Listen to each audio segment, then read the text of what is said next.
Merhaba sevgili hanımlar, Canım Anne YouTube kanalımıza hoş geldiniz. Bugünkü videomda bu görmüş olduğunuz fincan şeklindeki anahtarlığımızı yapacağız. Gördüğünüz gibi küçücük, tatlı, güzel bir anahtarlık oldu. Umarım siz de beğenirsiniz. Şimdi renk uyumunu ikinci anahtarlığımda bu şekilde seçtim. Yine iplerime uygun kalınlıkta tığlarım. Ve başlayalım. Ama başlamadan önce eğer hala kanalımıza abone değilseniz abone olmanızı rica ediyorum. Yayınlanan videolarımızdan haberdar olmak içinse bildirimleri açmayı lütfen unutmayın arkadaşlar. Şöyle ipimi de göstermek istiyorum dokusunu. Aslında çok belli bariz bir ipi yok. Ama yine böyle amigurumi tarzı ipleriniz varsa kalın iplerinizi de değerlendirebilirsiniz. Çok kalın olmamak şartıyla şöyle güzel bir ürün yapabiliriz. Bir sihirli halka yaparak başlıyorum. Sihirli halkamın içine 6 tane sık iğne yapacağım. Şöyle biraz küçültelim.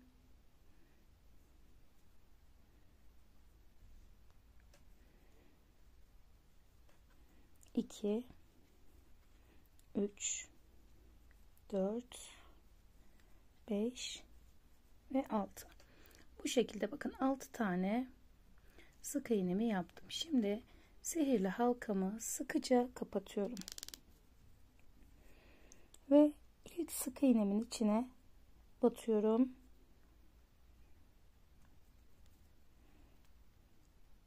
İlmeğimi çıkardım. Ve tığımdaki ilmekten geçiriyorum. Şu şekilde. Bir zincir çektim. Aynı yerden ilk sık iğnemin üzerinden 2 tane sık iğne yapıyorum. Daha sonraki sık iğneye geçtim. 2 tane de burada sık iğne oluşturuyorum. Şimdi her sık iğnenin üzerine 2 tane daha sık iğne yapıyorum. 6 tane yapmış olduğumuz sık iğne sayısı 12 tane olacak. Her sık iğneye çift batarak sırayı tamamlıyorum. Evet, 12 tane sık iğnemiz oldu. Yine ilk sık iğnenin tepesinden bakın şu şekilde ilmeğimi aldım. Tığımdaki ilmekten geçirdim. Sıkıca bir zincir çektim. Aynı noktaya, yani ilk sık iğnemize, sıranın ilk sık iğnesine bir tane sık iğne yaptım. Yandakine geçtim. 2 tane sık iğne yaptım. Bir yandakine geçtim, bir tane. Daha sonra 2 tane. Bir çift, bir tek batarak bu sırayı da tamamlıyorum. Toplamda 18 tane sık iğnem olacak.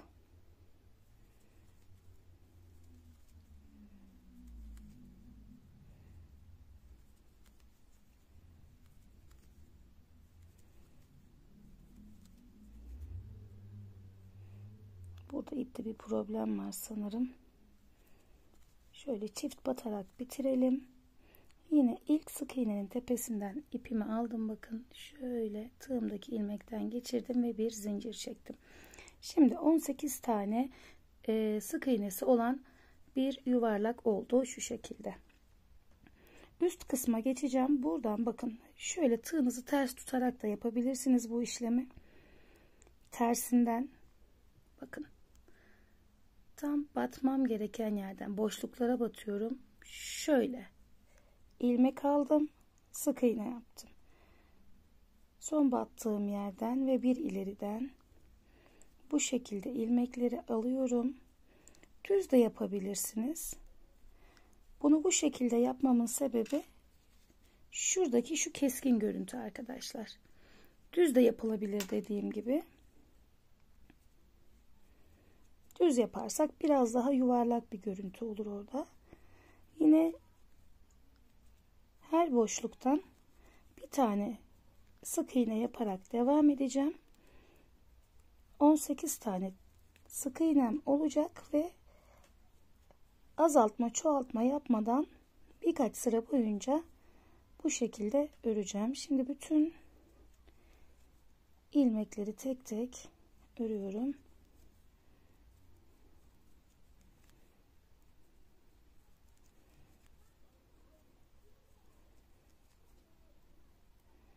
Toplamda 18 tane sık iğnem olacak dediğim gibi. Evet, sırayı tamamladım. Şimdi ilk yapmış olduğumuz sık iğne, bakın şurası, buradan ilmeğimi aldım ve tığımdaki ilmekten geçirdim. Buradan sonrası artık biraz daha kolaylaştı. Şimdi düz, bakın şu şekilde batıyorum. Düz devam edeceğim. Hemen bakalım burada kaç sıra örmüşüz. 2, 4, 6, 8. 7. sıramız ekleme sırası.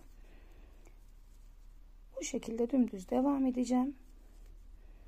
Bir üst sıraya geçerken her zaman yaptığımız gibi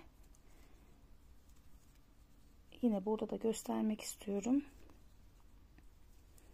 Bir zincir çekip bir üst sıraya geçeceğiz ve 6 sıra boyunca örmeye devam edeceğiz. Bakın, sıranın ilk sık iğnesini aldım. Tığımdaki ilmekten geçirdim ve bir zincir çektim. Bu şekilde devam ediyorum. Sonrasını yine birlikte örelim. Evet, 6 sıramızı tamamladık. 2, 4, 6 gördüğünüz gibi. Şimdi bakın, zaten tam ek yerindeyim. Şu yan çizgiler bir üst sıraya çıktığım çizgiler. Şöyle bir sıra alta geldim. İlmek kaydırma yaptım. 1, 2, 3, 4, 5 zincir çekelim. Şu 6 da olabilir. Çünkü şöyle bakın. Sona yakın ama tam sonda değil. Bir sıra öncesinden. Şu düz bir şekilde. Yine şöyle ilmeğimi aldım. İlmek kaydırma yaptım. Tersine döndüm. Bu çekmiş olduğum zincire sık iğneleri doldurmaya başlıyorum.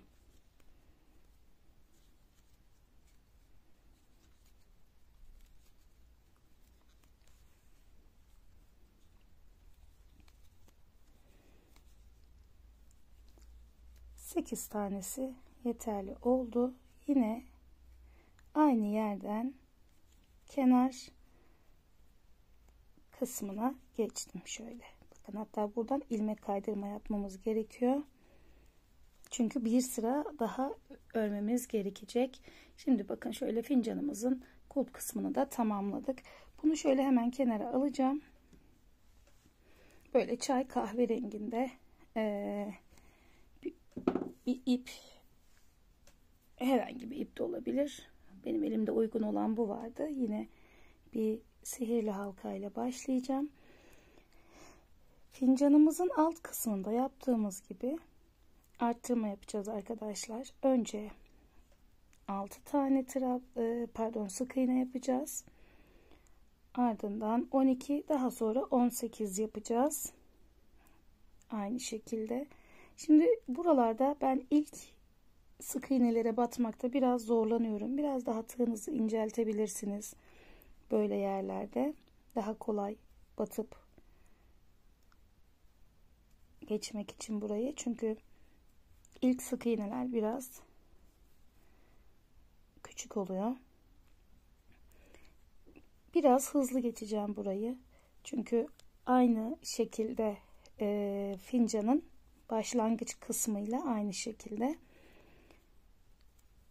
6 tane sık iğne ile başladığımız ilk sıramız, daha sonra 12 tane sık iğneye çıkıyor. 3. sırada da 18 tane oluyor. 2. sırada tüm sık iğnelere çift batıyoruz. 3. sırada da bir tek bir çift şeklinde devam ediyoruz arkadaşlar. Burayı dediğim gibi biraz hızlıca geçiyorum ki videoyu da gereksiz yere uzatmayalım. Bölmek de istemiyorum ki her anı çekilmiş olsun, sizlerle birlikte paylaşılmış olsun.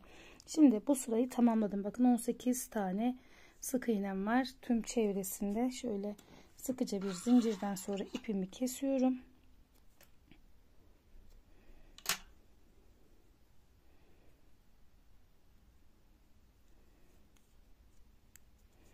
Evet, şöyle çok sıkı da kesmemize gerek yok çünkü iç kısımda kalacak. Hemen şöyle biraz elyaf aldım, bakın şu fincan kısmının içini dolduruyorum.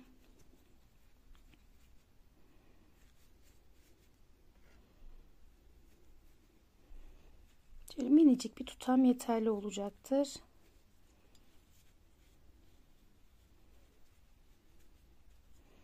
Evet, şu şekilde yeterli. Şimdi bunu da şöyle dümdüz olacak şekilde koyalım. Şimdi sırada son sıramız var. Son sırada da ne yapıyoruz? Yine bakın sayılarımız aynı. Bir tane fincan kısmından, bir tane içteki çay ya da kahve kısmından, bakın şöyle bir tane battık ve sık iğnemizi yaptık. Bir sağdan bir soldan diyelim, şöyle ilmeklerimizi aldık ve ikisine bir sık iğne yaptık. Bu şekilde toplam yine 18 tane sık iğne yapacağız ve aynı zamanda birleştirmiş olacağız.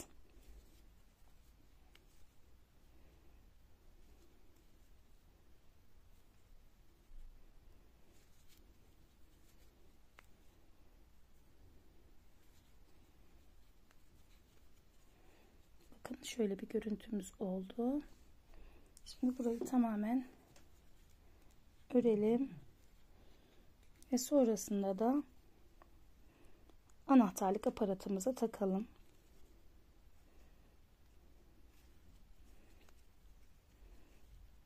Ben diğer yaptığım fincanda şöyle bir gülen surat tercih etmiştim, bakın. Bunda yapmayacağım. Farklı bir şekillerde, işte küçük çiçek olur, desen tarzı, böyle minicik bir işleme olabilir. Yapıştırabileceğimiz bir etiket tarzı bir şey olabilir. Yapmak isterseniz birçok şekilde süsleme yapılabilir.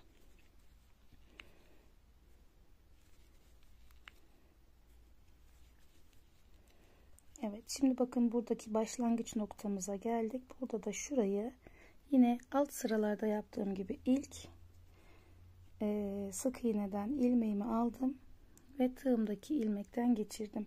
Sıkıca zincirimi çektim. İpimi kestim. Burayı iyice sıkıladıktan sonra şöyle tığımı iç kısımdan geçirdim, bakın.